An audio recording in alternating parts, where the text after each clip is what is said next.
The shed door hung open on a hinge that had needed oil since the Clinton administration, and the old man didn't bother closing it against the November wind coming off the beans. He just pointed, right there, taped below the deadbolt, curling at the corners, yellowed like a leaf pressed in a Bible for 40 years. A slip of paper with numbers on it that meant nothing to anyone who hadn't lived through what came after. $2,800, he said, tapping it twice with a knuckle thick as a lug nut. That's what they told me the whole thing was worth. Whole tractor, 40 years of my dad's life, sitting on that number. The younger one, nephew, cousin's boy, didn't matter. Blood was blood out here. Squinted at the faded ink, at the dealership letterhead gone soft and gray, at the scrawled signature of some service manager whose name nobody bothered remembering anymore. That's not much for a tractor, he said. No, Wendell agreed. It ain't, and it's not what it's sold for either. He let that sit there in the cold shed air, let it hang the way frost hangs on a window before it burns off. Behind him, tarped and quiet in the far bay, something big and green-shaped waited under canvas, though he didn't uncover it yet. Wasn't time. Outside, the wind pushed at the loose tin on the roofline, the same roofline that had sheltered 3 generations of Krauss machinery since his grandfather poured the slab in 1961. The same shed where his father had once stood teaching him to set valve lash by feel, where his father's father had kept a team of mules before he'd kept anything with a motor at all. 800 acres out there, give or take, worked by Kraus's since before the war, minus 80 they'd had to let go in '98.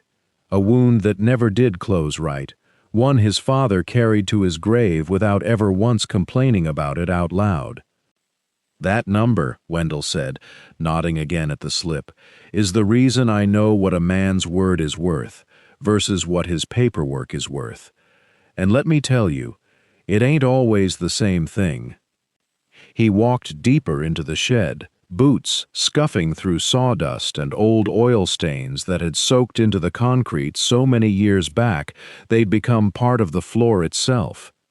He ran a hand along a workbench cluttered with sockets, a coffee can of loose bolts, a torque wrench that had rebuilt half the equipment on this farm at one point or another. Your grandpa bought a 4440 new in 1980, he said, green as spring corn, ran it near every season till the day he died, and when I hauled it in to trade it off, he stopped, shook his head slow, like the memory still stung going down. Well, that's where this starts. He reached for a folding chair, set it out for the boy, and lowered himself onto an overturned bucket across from it, elbows on his knees, eyes somewhere far off past the shed wall, out where the fields ran flat and pale under the gray sky. Sit down, he said. This one takes a while. February of that year, he said. Cold enough to crack a man's teeth if he smiled too wide. I loaded her up on the flatbed before sunup, before I could talk myself out of it. He rubbed his palms together like he could still feel the frost on the fender that morning. 11,000 hours on that tack. You understand what that means? Most men trade a tractor off long before it sees 5, but your grandpa didn't believe in trading. He believed in running a thing till it told you plain it was done. He paused, let that settle. And it told him. Block cracked clean through that January, right during the cold snap, coolant weeping out onto the shop floor like the machine itself was grieving. I remember standing there with a flashlight, looking at that crack, and feeling like I was looking at something that shouldn't be looked at, like finding out your granddad's heart give a hitch. He shifted on the bucket, the old wood groaning under him. Still, I thought, the Deere name's got to be worth something. 40 years of parts bought at that same counter. Same salesman shook my daddy's hand in 1980. Same one shook mine time I was 17. I figured that counted for a fair shake. He exhaled through his nose, something between a laugh and a wince. Hauled her in on a flatbed I borrowed off a neighbor, chains rattling the whole way down Route 24, and I remember thinking, this is the last time this tractor makes this drive as somebody's working iron. Thought maybe they'd give me 9,000 toward a used 6,000 series. Enough to keep me from drowning that spring. He looked at the boy now, steady. I wasn't looking for charity. I was looking for what was fair. 40 years of oil changes done on schedule, filters changed by the book, that tractor greased every 50 hours without fail. My daddy kept records on all of it. Had a spiral notebook in the glove box, thick as a Bible. I brought that notebook in with me, set it right on the counter like it meant something. He shook his head again, jaw tightening at the memory. I walked into that dealership, believing paperwork and history still counted for something in this world. Believing a man's whole life of upkeep would speak louder than a crack in a block. He looked past the boy, out toward the shed's open door where the gray light spilled in flat and cold, same as it must have been that morning. I didn't know yet what they were fixing to tell me. Didn't know I was about to learn the difference between what a tractor's worth to the family that ran it and what it's worth to a man standing behind a counter with a clipboard and a quota. He let the silence sit a moment, heavy as the cold outside. That's where the trouble really starts. He said the service manager's name was printed on a little brass placard screwed into the counter, like it was a courtroom and he was fixing to pass sentence. Younger fella, pressed shirt with the Deere logo stitched over the pocket, clean fingernails. Hadn't turned a wrench in his life, Wendell figured. Not for real work. That man walked out to the flatbed where the 4440 sat chained down, and he didn't even climb up in the cab first thing, just stood back with his arms crossed, looking at it the way you'd look at a stray dog that wandered onto your property. Wendell said he felt his stomach drop right then, before a word got said. He walked around it twice, Wendell told the boy, tapping the block with a socket wrench like he was checking a melon for ripeness. Popped the hood, looked at the crack running down by the water pump housing, hairline, mind you, nothing that couldn't be sleeved or welded by a man who knew what he was doing, but he looked at it like it was a bullet wound. He remembered the tack reading got mentioned twice, like the number itself was an accusation. 11,000 hours. The man said it slow, both times, like he wanted it to land. Then he pulled a form from a clipboard. Didn't even sit down at a desk to do it, just braced it against the fender and started writing numbers. Told me straight out, scrap iron, that's what he called it. Said the block was compromised, said at 11,000 hours the whole drivetrain was living on borrowed time regardless. Said the frame had rust through, he wasn't even going to itemize because it wouldn't matter. Wendell's voice dropped, flat and hard. $2,800. That's the trade allowance he wrote down. $2,800 for a machine that put 3 generations of Krauses through 40 years of harvests. He said he asked about a rebuild because a rebuild was what his daddy would have wanted looked at first. Not trading, not walking away, fixing. And the man had that number ready too. Quick, like he'd been waiting on the question. $19,400. Factory block, factory labor, factory parts. No shortcuts. Wendell said he did the math right there standing on the concrete, and it didn't take long to see that 19.4 on a 44-year-old tractor made about as much sense as pouring good water into a cracked bucket. That's when the man slid a different brochure across the counter. New equipment, 0 down, 60-month lease, walked Wendell through the monthly figure like it was a kindness he was doing him. He wasn't selling me a repair, Wendell said. He was selling me a way off the land I already owned free and clear machinery on. Wanted me signed into payments for the next 5 years instead of putting a wrench to what I already had. He looked at the boy hard. That notebook never left my coat pocket. He never once asked to see it. Wendell said he didn't answer right away.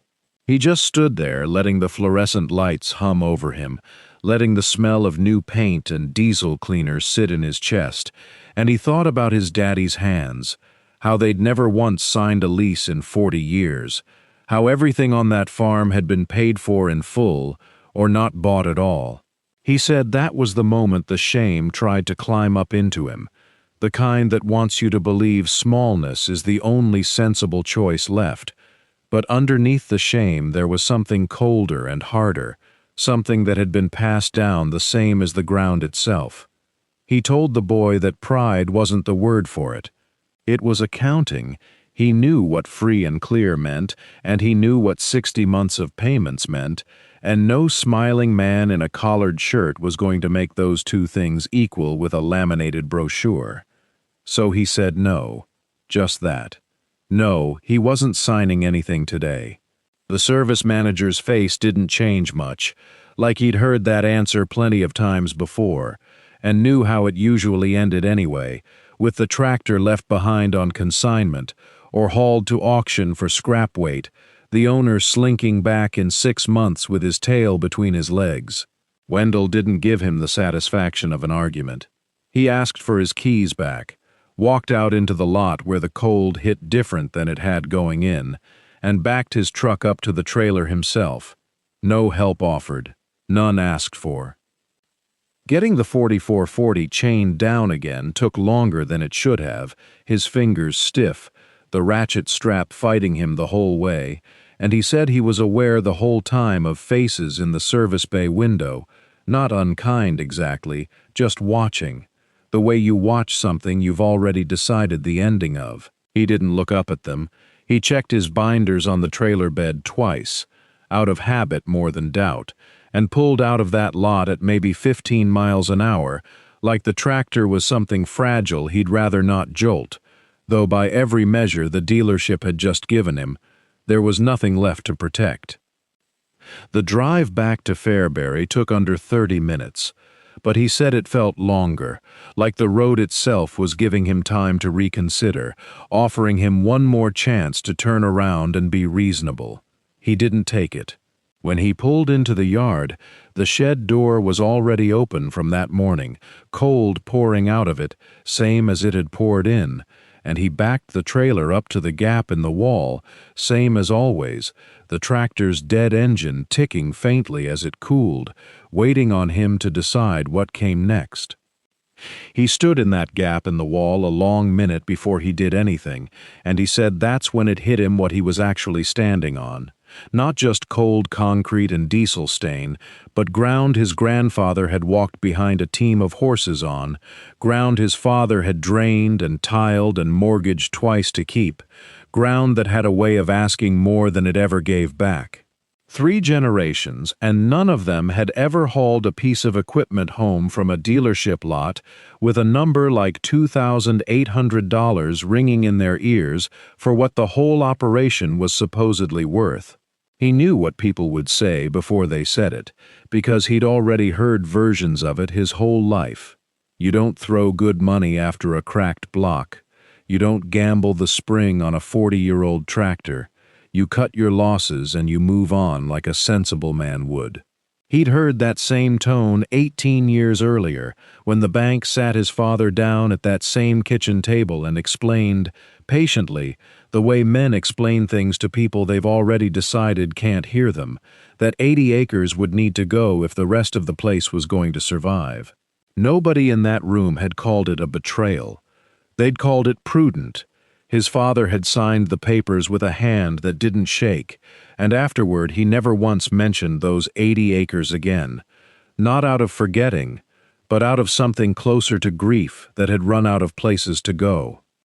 He said that memory sat in him heavier than the cold that morning, heavier than the dealer's number, because he understood exactly what the coffee shop crowd in town would make of a grown man trying to rebuild a cracked block himself, in a shed with no insulation and a wood stove that only half worked.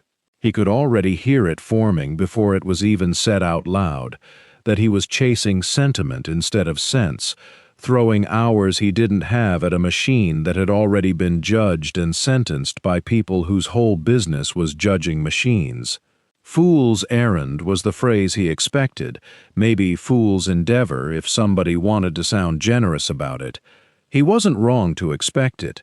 He'd used versions of that same phrase himself, over the years, about other men's decisions, other men's stubborn refusals to let a thing go when the math said otherwise. But he stood there anyway, hand on the cold hood, looking at that block he already knew was cracked clean through, and he found himself doing the same quiet arithmetic his father must have done at that kitchen table. Not the dealership's arithmetic, not the bank's, but his own, built out of 40 years of watching this ground get smaller instead of bigger, and a stubborn refusal to let one more piece of it disappear without a fight he could still throw. 4 months, he says now, tapping the ash off a cigarette he's not supposed to still be smoking. 4 months, I told nobody how bad it really was.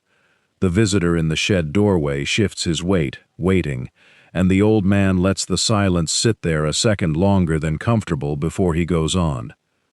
He didn't announce it at the co-op or the diner. He didn't call his brother in Bloomington to ask what he thought, because he already knew what his brother would think, and he didn't need one more voice added to the chorus already playing in his head. He just went out to the shed that first Monday in November, dragged the tractor in under the one bulb that still worked, and started pulling it apart bolt by bolt with a set of metric and standard wrenches laid out on a bench his father had built in 1971. Cold enough that his breath hung in front of his face inside the shed. Cold enough the wood stove couldn't keep up no matter how much ash and elm he fed it, so he worked in a canvas coat and fingerless gloves and told himself the shaking in his hands was the cold and not the fear that he'd just made the worst financial decision of his life. The block, once he had it stripped and could see the crack running clean through the casting near the third cylinder, was worse than he'd let himself believe, standing in that dealership lot. No amount of stubbornness welds cast iron back together. He needed a donor block, something from the same engine family, close enough in displacement and bolt pattern that it wouldn't fight him at every turn. And he wasn't buying one new, not at John Deere prices, not after the number he'd already been handed once that month. So he started driving. Salvage yards in 3 counties, then 5, then places out past Pontiac and up toward Streeter he'd never had reason to visit before, walking rows of dead equipment with a flashlight and a notepad, checking casting numbers against a sheet he'd copied by hand from a parts manual at the library. Most of what he found was picked over or wrong: 420 blocks, 4230s, one 4640 so far gone with fire damage that the yard owner laughed when Wendell asked the price, said take it if he wanted, it was just taking up space. He took it. He hauled that scorched 4640 block home on a borrowed flatbed trailer in early December, backed it into the shed under that same amber work lamp, and stood there most of one night just looking at it, running his hand along the casting, checking it for the same kind of hairline failure that had killed his father's engine. It looked sound. It looked, against every reasonable expectation, like it might actually work, which was its own kind of trouble, because now there was no excuse left to quit. He points at the block now, or where it used to sit before they crated it up. Same spot on the concrete, dark with old oil that never quite scrubbed out. Says that was the moment the whole thing stopped being a gamble and started being a job. No more talking himself out of it after that.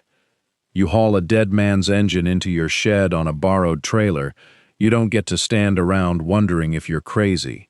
You just work.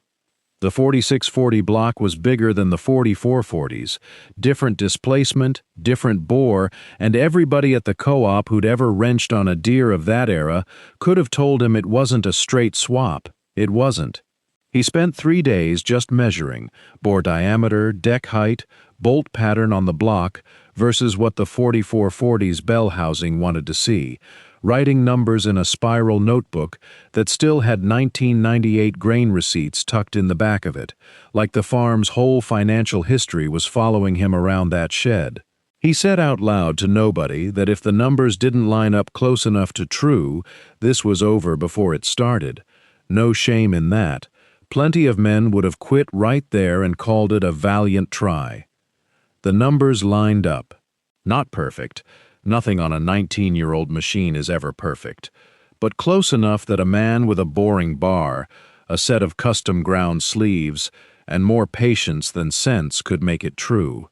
He ordered the sleeves from a machine shop in Bloomington that still did that kind of work, paid for them with money that should have gone toward seed corn, and told himself the calculation would balance out later. It had to. Fitting it was slow in a way that didn't look like anything from the outside. Somebody driving past the shed at night would have seen the light on and thought he was just puttering. What he was actually doing was checking clearances with feeler gauges, thousandths of an inch at a time, torquing head bolts in sequence off a spec sheet he'd copied twice because he was afraid of losing the original, dry-fitting the block to the frame rails 3 separate times before he ever committed to sealant. He'd catch himself talking to the tractor the way his father used to, not out of foolishness, just out of the old habit of narrating your own work so your hands stayed honest. Some nights his wife brought coffee out to the shed at 11 o'clock and just stood in the doorway watching, not saying much, because there wasn't much to say that hadn't already been said at the kitchen table in November. Some nights his father's old handwriting turned up on a torque spec card tucked inside a parts box, and he'd have to stop working for a minute. It was somewhere in that stretch, knuckles skinned, flashlight propped in his shirt pocket, wire brush going back and forth over a rust-caked patch of the frame rail just to see what he was working with, that he found something that didn't belong on a standard production 4440 at all. He stops the brush mid-stroke. That's the first thing he tells it now, standing in the shed with the kid half listening, half looking at the tape holding that old trade slip to the door. He stops, because the pattern under the rust isn't rust anymore. It's metal, and the metal's got a shape to it that his eye catches before his brain does. 20-some years running equipment teaches you to read a frame rail the way you'd read a face. You know where the casting marks sit. You know where the VIN plate rivets in. You know the little run of production code digits stamped low near the drawbar mount because you've cleaned 100 of them at parts counters, at auctions, at his father's elbow when he was 9 years old holding the flashlight instead of the brush. This sequence is wrong, not damaged wrong, not worn wrong, wrong like it was never right to begin with. The digit grouping breaks where it shouldn't break. There's an extra character wedged in where the standard 4440 code runs straight through, clean, 4 groups and done. He wipes it down with a rag soaked in solvent, gets the flashlight beam flat against the steel so the shadows in the stamp stand out sharp, and reads it 3 times because the 4th group doesn't match anything he's ever seen on a Deere frame in 40-some years of looking at Deere frames. He doesn't say anything to his wife that night, doesn't call anybody. He just stands there in the cold with his breath fogging the flashlight beam, running his thumb over the stamp like it might rearrange itself into something familiar if he touched it long enough. Because if it's a mistake, it's a factory mistake, and factories don't make mistakes like that. Not stamped, not deliberate, not this deep into the steel, where it'd take a die and a press to put it there.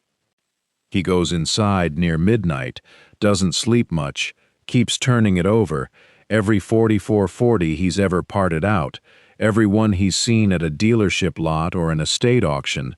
They all run the same code, same 4 groups, same everything. This one doesn't. And the only thing he can think, lying there in the dark next to his wife who's already asleep, is that his father never once mentioned anything strange about this tractor in 40 years of talking about it. Never a word. which means either his father never noticed, which Wendell doesn't believe for a second, or his father noticed and kept it to himself for reasons that died with him. That's the thought that gets him up before dawn, back out to the shed with his coffee still too hot to drink, digging through the drawers of that old roll-top desk his father kept his farm papers in. Not the tractor, not yet, but the paper. Because if the steel's telling him something, his father's handwriting might be the only thing left that can tell him what.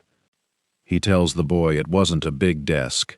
6 drawers, oak, the kind that sticks in July and rattles in January.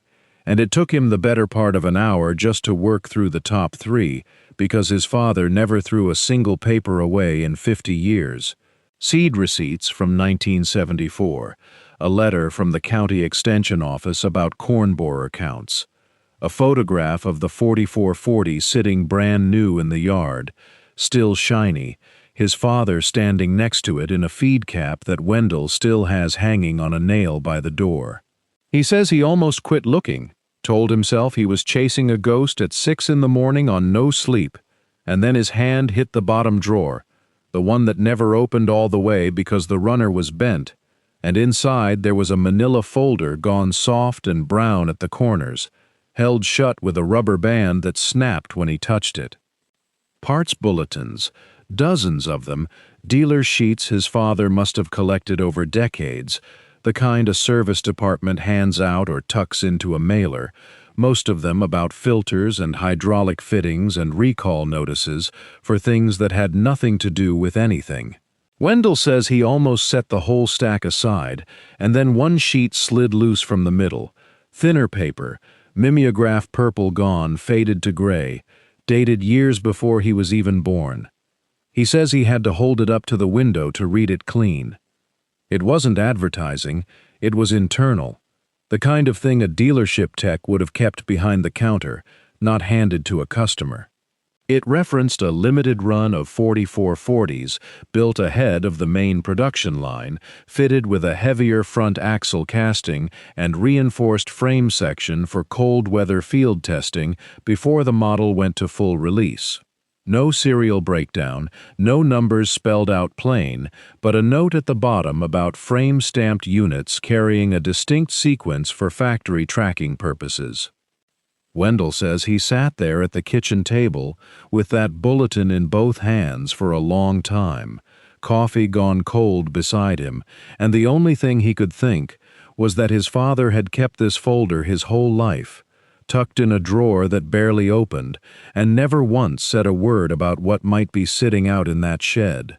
He doesn't know yet if his father understood what he had. He doesn't know if it matters. What he knows is that the paper in his hands and the steel out in the shed were finally saying the same thing, and he wasn't imagining any of it. He didn't call the dealership. He wants that clear, standing here in the shed pointing at a slip of paper taped to the door like it's evidence in a trial nobody asked him to testify at. He didn't call the man who told him the tractor was worth $2,800 in trade credit. He called a man out of Peoria, retired from the implement business himself, who spent 30 years buying and restoring old green iron for collectors who paid real money for machines other people threw away. The appraiser came out on a Saturday in March, drove up in a truck older than some of the tractors he'd worked on, and didn't say much walking around the 4440 in the yard. Wendell says that was the part that unsettled him. The quiet. The man ran his hand along the frame rail where the stamp sat, crouched down with a flashlight even though it was daylight, and asked to see the bulletin before he said anything at all about the numbers. He read it twice. Then he asked Wendell to bring a rag and some solvent, and they went back out to the tractor together, and the appraiser cleaned the stamp himself, slower than Wendell had, checking each digit against a notepad where he'd copied the sequence described in the folder. Wendell stood back and let him work. He says he'd learned that much by then. When somebody actually knows what they're looking at, you get out of the way. It took the better part of an hour. The appraiser cross-referenced the frame casting thickness against the standard specification, measured the front axle mount, checked a casting mark near the differential housing that Wendell hadn't even noticed was different. Everything lined up with what the bulletin described. Everything lined up with a batch built before the model went to full release, meant for cold weather field testing, never meant to end up in a farmer's hands at all, meant to go back to the factory, most of them logged and scrapped or reabsorbed into later runs. When he finally stood up and looked at Wendell, he didn't smile, didn't make a show of it. He just said, this wasn't a 4440 like the one that rolled off the main line. This was one of the ones they built to see if the main line should exist that way at all. Wendell says he asked him straight out what that meant for the tractor sitting between them, and the appraiser told him he needed to make some calls first, to people who'd pay serious money to own something the factory never meant anyone outside its own walls to see. He made those calls inside a week. Wendell remembers the phone ringing at the farmhouse on a Tuesday night, and it wasn't the appraiser's normal talking voice anymore. It had that edge people get when they know they're sitting on something. Word had already started moving through the vintage equipment circuit before the consignment paperwork was even signed. That world's smaller than people think, tight-knit in its own way. Collectors who track casting numbers the way other men track ballplayer stats. By the time the auction house in central Illinois listed the tractor, the description didn't say 1980 John Deere 4440. It said documented pre-production test unit, verified frame stamp, cross-referenced factory bulletin, one of an estimated handful known to exist outside company records. He stood at the back of that consignment lot on auction day, hands in his coat pockets, watching people he'd never seen before walk slow circles around a tractor he'd hauled home 4 months earlier as scrap, trailers from 3 states. A man from Ohio who'd flown into Peoria the night before just to look at the differential housing himself. The auctioneer opened it low, almost cautious, like even he didn't trust the number the paperwork implied. And then it moved, fast. Bids stacking on top of each other, phone bidders relayed through a runner near the gate, the crowd going quiet in that particular way. A crowd goes quiet when they understand they're watching money change hands. That has nothing to do with what a machine can pull in a field. Wendell says he lost track of the number climbing past 30,000. Past 40. He remembers gripping the rail of a nearby pen, not because he needed to steady himself, but because it felt disrespectful somehow to look too eager, too much like a man watching his own luck turn in front of strangers. 55,000. 62. The Ohio man and a second bidder, someone repping a private collection out of Nebraska, Wendell learned later, traded numbers back and forth in increments that made the auctioneer's voice climb right along with them. It stopped at $71,000. The gavel came down, and for a second nobody in that lot moved, like the number needed a moment to settle into the air before anyone could act normal again. Wendell didn't cheer. He says he just exhaled, long and slow, the way you do after holding something heavy longer than you meant to. Somewhere behind him, a neighbor who used to needle him about the dealership deal was standing with his mouth half open, saying nothing at all. Wendell walked to his truck that afternoon with a check in his coat pocket, and 18 years of a debt to his father's memory finally squared. But the number wasn't the part that mattered most yet, not until he got home and opened that manila folder one more time. He brings his hand up now, right here in the shed, and taps that yellowed trade slip taped inside the door. Same slip, same faded ink. $2,800 typed out clean like it meant something permanent. That's what he wanted to show me before he even started telling the story. Not the check stub from the auction. This. He says the folder mattered more than the money for about a week. He sat at the same kitchen table where his father used to do books, going through those old bulletins again, slower this time, reading every line like it was scripture instead of parts inventory. He found a second reference buried 3 pages deep. His father had underlined it in pencil decades ago, so faint you'd miss it unless you already knew what you were looking for. A note about the test run units being tracked for field reports back to the plant. His father had known. Not everything, maybe not the dollar figure, but he'd known that tractor was different, and he'd kept that folder for a reason nobody in the family understood until now. Wendell called the title company on the 80 acres inside 2 weeks. The Hendersons who'd bought it back in '98 were getting up in years, thinking about selling anyway, and when Wendell showed up with a serious number instead of a hopeful one, it didn't take long. He signed the papers in March, same month his father used to start field work 40 years earlier. 80 acres, back in the name Kraus. Same fence lines, same waterway cutting through the north end where his grandfather used to lose a wheel in spring mud. He tells me he drove out there alone the evening after closing, just stood at the edge of it in his boots with the wind picking up, not saying anything to anybody. Didn't need to.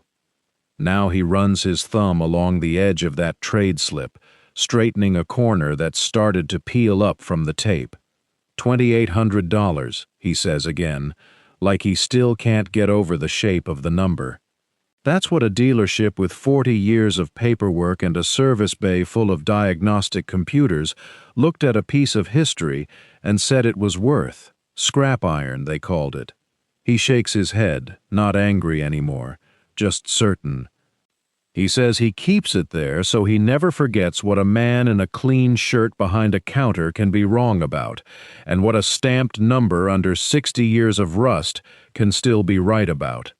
Then he turns back to whatever he was working on before I walked in, like the story's finished and the work isn't.